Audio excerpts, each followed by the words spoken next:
Bismillahirrahmanirrahim. Akatulabe ku njawulo ey'okubuulirira n'okuswaza. Kuba bantu bangi agamba mwana nze kankubuulire, sikuswaza nkubuulira mazima, naye ng'ekyamazima kyennyini ali mu kuswaza. Katukolese ebigambo by'omumanyi omu gwe bayita Sheikh Ash-Shafi'i rahimahullah.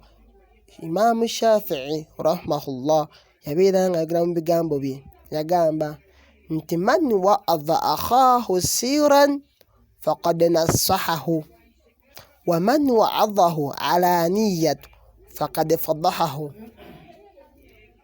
Yagamba mu bigambo ebyo eby'ekitiibwa Imaamu Shafi'i rahimahullah, yagamba nti man wa'adha akhaahu sirran faqad nasahahu, nti yeena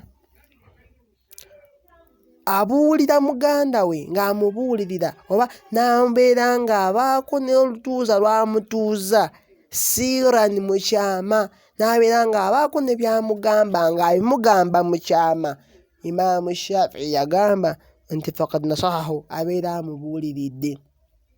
Bambi abeera amwagala, aba amuwadde ekitiibwa n'amubuulirira, n'agamba nti waman wa'adhahu alaniya, ate yeena amala n'amubuulira ebumogo bwe oba n'abeera ng'abaako ne by'amubuulira alaniya, so mu lwatu mu lujjudde mu public, n'alinda wali bantu n'atandika okubeera ng'akubuulira ensobi zo, Imaamu Shafi'i yagamba nti faqad fadahahu, abeera amuswaziza.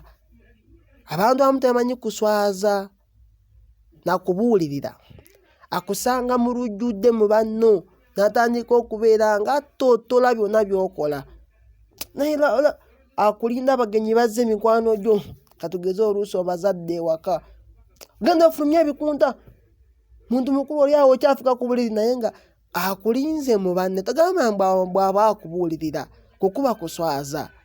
Munno omanyi obumogo bwe bw'akola, naye gwe n'omulina mu lujjudde mu bantu, oba n'omwogerako nakumuzinda luusi na ku mukono n'ogamba oti gundi ono sijja kumwogerako, sijja kubeera nti simugeya bugeya, naye nga njogera mazima, gundi ono mukodo, mu bantu awo oba tomubuuliridde. Wabula ng'oyagala obe okole kye bayita okubuulirira mu Busiraamu, muyite mutuuze mubeere babiri, mukyama oba muli eyo mwekwese, oba mu nju oba muyite ewuwo, omutuuze mugambe gundi munaye embeera gy'oyita mu si yensaanidde mu Busiraamu. Omusiraamu ojja kubeera nga abantu bajja kuyita mukodo, oba mugambe nti maama embeera gy'okola maama embeera ya bukodo, nekibeere nga kibikitya, naye ng'okimugambye mu kyama oba omuwadde respect oba omuwadde ekitiibwa, ajja kubitwala, ajja gamba gundi ono bw'angambira ate nga ye mukwano gwange nfanfe, alabika munaye embeera ng'esuuse, nsaba bambi ankyusizemu. Era omuntu oyo asobola okulongoosa, naye omuntu bw'omugendako mu bantu neyandibadde okubitegeera biteekamu mu busungu, ekivaamu nga mwawuka n'omukwano gufa.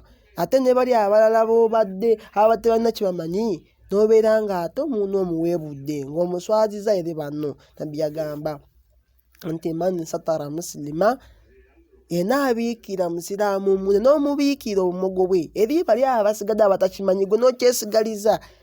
Nabbi yatugamba nti Allah naye ajja kumubiikira ku nsi ne ku akhira. Allah bingi byatubiikiridde, naye obumogo bwo Allah bwakubiikiridde, muno obeera ng'omubiikirira oba kumugamba, mugambe mu mbeera ikramani, ng'omugulumiza, ng'omuwa ekitiibwa, mugambe muganda wange mama embeera eno ekulemeddemu, kulabamu olina akasajja onyiiganyiiga mangu, bintu bityo, olina omululu, mugambe obukodo bukulemeddeko, olemedde ku bwenzi nga muli babiri, ajja abuvaako, naye osanga muno mu bantu n'otandika okumulaalika, n'obeera ng'ate muno otandika okubeera omwatuukiriza eri buli omu, n'obalaba bonna bazze ng'ayendako, abakazi bagenze ng'agoba ewaka. So Imaamu Shafi'i yagamba mu bigambo bye eby'ekitiibwa, yagamba nti man wa'adha akhaahu sirran faqad nassahahu wa man wa'adhahu alaniyatan faqad fadahahu. Yagamba nti yeena abuulirira muganda we mu kyama, abeera amubuuliridde, abeera amutuuzizza, n'agamba nti waman wa'adhahu alaniya faqad fadahahu, ate yenna akikola mu lwattu aba amuswazizza. Wa barakallahu fikum.